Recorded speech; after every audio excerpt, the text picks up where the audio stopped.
Hello, everyone, and welcome back to Jake's Take with Jacob Elyachar Podcast. I'm your host, Jacob Elyachar, the chief content producer and writer of jakestake.com, a pop culture entertainment news website.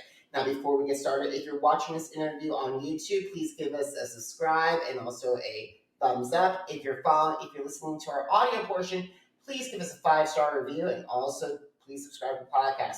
I'm very excited today because we got the director of an incredible movie called We Need to Talk Here. So please help me welcome Todd Wolfe to the podcast.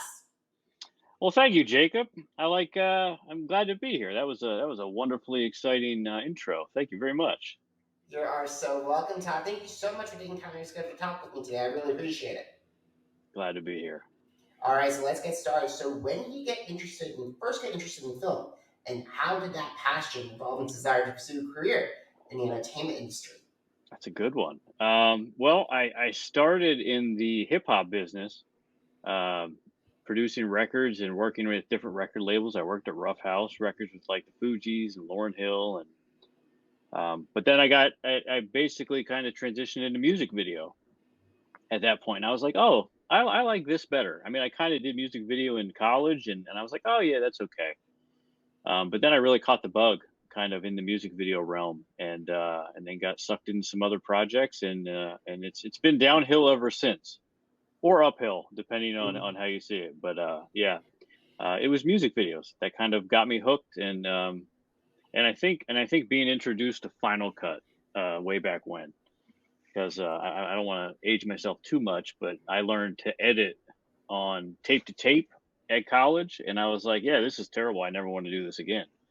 And then when I got into that nonlinear, I was like, oh yeah, this could be fun. And everything happened, and everything else was history. That's pretty cool because I gotta say I used Final Cut when I was at the University of Colorado Boulder for my news team Boulder and also for Sports Mag. So I know what you're feeling over there. It was a tough process. Very much so. Very much so. And and also what I found incredible was like you worked with Fujis and Lauryn Hill. Was it during their rise? Mm-hmm. I came on. I was working there '97, so the score was huge at that point. Wyclef's "The Carnival" was out at that point, and I was probably one of the first people to hear Lauryn Hill's album when the DAT tapes started coming in at the time. So yeah, it was an incredible time to be there. But it was one of those things that, showed me kind of what was possible in the creative space. And then when I kind of found my calling with the music videos, I just kind of ran with it. But yeah, it seems like a million years ago, but that was a very interesting phase of my life. And it was a great opportunity. Shout out Chris Schwartz from Rough House and Joe Nicolo, to where I got the opportunity to kind of see what was possible in the creative space from very talented people, and still striving for that myself. I'm glad you got that opportunity because music videos, I think, are a lot of people remember, or also lead a lot of people to the entertainment industry, like anywhere from Thriller to Bad to Smooth Criminal or Black or White to Britney's Oops, I Did It Again and Baby One More Time. Those music videos could really help getting people into film and into the possibility of working on films or television shows. For sure. And as a filmmaker, I feel like I always like music videos because it always allowed me to play with a new toy or try a new style, or just a new trick or a new editing plugin or software or whatever the case may be. Like, it always allowed me that extra time or that chance to just throw something at the wall and see if it sticks. And I feel like, my style has been a culmination of a couple of things that stuck on the wall. That's pretty cool. And we got to transition into We Need to Talk. And can you describe the film to my audience? Sure. We Need to Talk follows Great Scott Gamer, who is a celebrity video gamer. And he's a bit full of himself. He's a big deal, and he knows it. And unfortunately, he cares more about his fan base and his brand than he does his girlfriend and his friends and the people in his personal life. And that really catches up to him when his girlfriend, before she leaves for the day, says, "We need to talk," when she gets home. And that sends him kind of spiraling out of control and, into a bit of self discovery that I think, we're all faced with with our all of our online lives, and sometimes putting our work before the people we love people we love and care about. I'm guilty of it. There's certainly plenty of things injected into this script that I'm guilty of in terms of that work-life balance. So it's a little bit of that, but it's also a love of gaming. I'm a gamer myself, and it's a love of that for sure. And I worked with a YouTuber for many, many, many years, Jared Polin from FroKnowsPhoto, if anybody is a photographer out there. And it always amazed me, the two worlds and the two personalities on camera and off camera. As I'm sure in terms of your one personality on camera and one personality maybe with your mom or whoever, you know what I mean? It's different pockets, and sometimes people get lost in the online personality, and that's kind of what we explore in the movie. I definitely think, and I've got to be guilty of saying this, and I've been trying to struggle with work-life balance as well. It's also trying to get with different brands and making sure I still have enough time for support with my loved ones and everything. So I totally get you there, and I totally get there. And I gotta say, it must have been very interesting coming from following that YouTuber and bringing that experience of working with him into the film. Oh yeah, I mean, people that follow him, and he used to have a podcast called Raw Talk that I was involved in, and I was probably just comedy relief at that point. I was in the improv group, and I'm pretty silly, as you could probably see from the film. And you know, people that follow him and have followed his videos, they'll see a lot of inspiration, I'll say, in the film from him, as well as other influencers and other things that I've kind of picked up along the way. But yeah, it was an interesting conversation. I took him out to lunch, and I was like, "Hey man, you probably want to look at this script, because you'll probably find some familiar things." And luckily, he was like, "I love it. Do it." He's like, "It's great." So it's been a fun journey, and he's actually makes a cameo appearance in the film, and some of his swag and all that stuff. So it's kind of come full circle. For those that know him, there's a bit of him in there, and then it kind of just turned up to 25, not even 11, turned up to 25, just out of control. Which is way off the Richter scale. Yeah. He's definitely not as bad as Great Scott is, but it's a lot more fun to be bad. Absolutely. So we gotta talk about the cast. The film stars a lot of familiar faces to a lot of pop culture fans. You have James Maslow from Big Time Rush and Celebrity Big Brother. You have Emily Bett Rickards from Arrow. You have Johnathan Hernandez from HBO Max Gossip Girl and TV's Lethal Weapon. You also have Chaney from HBO's We Own This City. So what drew you and your team to these actors? Well, Trey, I wrote the part for. I worked with Trey on a film that I did with Meek Mill called Streets, that we sold to BET. And again, that's kind of like my music industry past life meeting this feature film life in the middle somewhere. So we did that movie with him. I met Trey on that set, and we stayed in touch for years and years and years. He's a wonderful, wonderful human being. I love him to death. We were just trading texts about what we're going to wear to the premiere. So I love him. And so I wrote it for him, and I just said, "Hey man, this is you." And he's like, "Done. Say no more. I'm there." The other folks, James, Emily, Johnathan, and Christel from Young and the Restless, the four of them submitted audition tapes to our casting director, and they just nailed it. They were everything I wanted them to be. I mean, I'm not going to lie, Great Scott Gamer, I assumed would be a slob like myself. And I was like, man, James is really, really pretty. I don't know if this is going to work. I watched his audition, and I was like, that's spot on.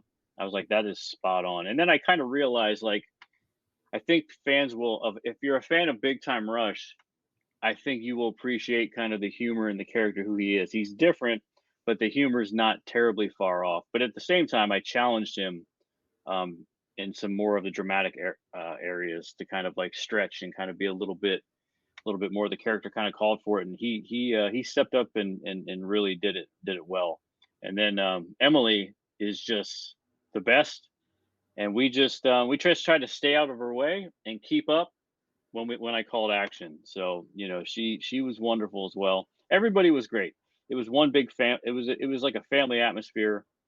Um, so I'm really looking forward to for everybody to see all the hard work and effort that they put into this, because they did a great, wonderful job. I just happened to call action in between.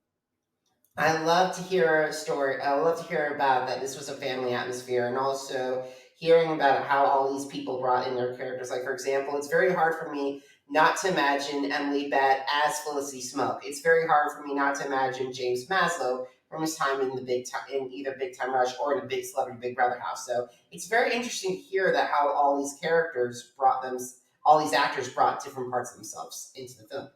Yeah, they definitely did, and I think they liked that it challenged them. I know Emily really liked her character because she used to call her hot garbage. And she's just like, I love that she has no filter. And I think they probably were really interested in doing something different. And James has told the story that he had 3 scripts sent to him by his agent, and it was like one was an action movie and another one was an action movie, and then he's like, there was this comedy. He's like, oh, I'm definitely gonna do the action movies. And they're like, oh, you should read the comedy. They're like, you probably will like that. Read them all, and he's read We Need to Talk, and he's like, yeah, that's me. And his audition tape speaks for itself. So maybe one of these days I'll put out a clip of that, because his what you see on camera is kind of what he gave me. I was just smart enough to like pick the people and be like, yeah, do that, do that, do that, do that again. So they were wonderful. I can't praise them enough. Well, here, I know you brought FroKnowsPhoto. I got to go back to him because, in addition to FroKnowsPhoto, you also brought, because we didn't need to talk, also features cameos from gamers and influencers such as, and I apologize to everyone who's watching this or listening to this if I butcher your username, but Clementinator, Dub.Dubby, Secret_Leon Gibbs, GlitterXplosion, HipHopGamer, and Alex ER. So how did their involvement help advance the film? When we went into the film, I mean, as a gamer myself, I wanted there to be a bit of authenticity. I wanted to blur the line in terms of James being a part of that culture, about being a part of that community, and I wanted to make sure that it was represented. And we were just really lucky enough that we reached out to these folks, and they were down to kind of do a cameo for us and really lend their authenticity to the project. Whether it be HipHopGamer or Team Secrets, bunch of guys that came through, or Dubby or GlitterXplosion. Yeah, I mean, they were just really kind enough to kind of lend their likeness and their authenticity to it, because that was really important to me. I mean, like I said, I'm a gamer, and I wanted to make sure I was respectful to the culture and to the folks out there that live and breathe that every day, not just make fun of them. Like, Scott's an idiot, but there's real legitimate people that are wonderful people that make a good living playing games and teaching people about games and having a blast at what they do. And I wanted to respect that. And I'm glad you did. I'm very excited to watch this film. It sounds like you had a lot of incredible time working on the film. So do you have any specific highlights of We Need to Talk from the We Need to Talk filming process? I mean, the filming process, I would say, I mean, look, we spent, shoot, we shot for 20 days. I would say a good 12 of those days was in that apartment. Wow. So we spent a lot of time in Scott's apartment just because of the nature of the film, and the challenge of finding, new ways to film it and shoot it and keep it excited and keep the camera moving was a challenge. I think probably one of the funniest things that people may not realize is that every gamer that's playing, as they're talking to the other person. So he's playing, he's talking to this character or that character. He's literally talking to me, doing all the voices. So it's me doing this character in this character's voice, what I think they'll do in this character's voice. So he acted with me for 5 days. Wow. And I mean, it was very challenging, I'm sure, for him and the rest of the actors that kind of had to play off of me because it's basically like it's like shooting a big telephone call for the most part. You got 5 people gaming, talking to each other. They weren't all in the same room at the same time. That was on me to kind of do my best impersonation of each of those characters. And that's what I think was ridiculous, was me doing all these characters. And then I'd call cut and I'd turn around and the crew would be laughing at me, being this character or that character. And, we had a lot of fun. And James was a trooper about it. He was a trooper and he definitely embraced the process. This sounds like if you ever bring into DVD or streaming, that you guys have a lot of bonus features. There is, and I will say, in terms of bonus features, there's not on the digital premiere that we're going to do on the 12th, which I'm sure we'll talk about. There's actually a cut scene, a deleted scene. There's some outtakes, some bloopers. But the one thing I will say is there's a lot of Easter eggs in this film. Not only in terms of the game stuff that you may see in the background and set dressing, that's pretty standard. But on his screens and in his comments on his channel or anything like that, that is packed full of Easter eggs with different characters and different gaming things and different movies and different homages to different things. There's certainly homages to certain John Hughes films and dialogue, and there's a ton of Easter eggs in the movie. So I'm certainly looking forward to people getting their hands on it and kind of freeze framing and looking at all the dumb things that are on Great Scott's comments that we slaved over and people probably won't see as it's up there for seconds, but they're there if you care to find them. Awesome. So what are you looking forward to the most of seeing of my audience, or like seeing our audiences everywhere watching We Need to Talk? I think I'm just excited for folks to have a good laugh. It's a lot of serious things going on nowadays. We've all been through a lot the last couple of years, and it's fun to just kind of sit back, relax, have a laugh, go on a little fun journey with these characters, and enjoy yourself. So I think that's what I'm looking forward to. Giving people a break from everyday life and a break from the news maybe, and just watch a silly movie and enjoy it. Awesome. So second last question. Why should my audience watch We Need to Talk?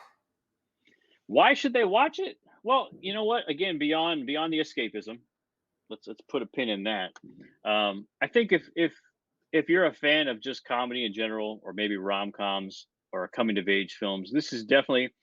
I've heard people describe it as like a character study, but with a funny bone, and I think that's really interesting. It's a day in a life journey of who knows, maybe your favorite influencer that you watch on YouTube. Like, you don't know what goes on, when the cameras are off. You don't know what happens to Jacob when the cameras are off, what he's dealing with. Same with Great Scott, and you get to see behind the camera. And there's a lot of things that I've put on screen that I don't think I've ever been on camera before, or you've ever seen in the movies before. So hopefully it'll be interesting, exciting, and give people a laugh. Awesome. I'm glad to hear it. So first of all, where can they find this movie, We Need to Talk? And also, if you're on social media, where can they connect with you? So they can find the movie at weneedtotalkmovie.com. You can watch it, depending on when this comes out. May 12th is the online premiere, which everybody can watch and join and watch with the cast and crew and interact with and stuff like that. On May 13th, we're doing a premiere here in Philadelphia, with a limited amount of VIP tickets for fans that we're making available. And then on the 13th as well, it'll be available on streaming platforms and all the VOD places you frequent. So you'll be able to check it out from the comfort of your couch on May 13th as well. So lots of places. I'm looking forward to people seeing it, and if you like it, tell me. You can find me at I am Todd Wolfe, Wolf with an E. I am Todd Wolfe at social media in general, and if you don't like it, my name's Jacob.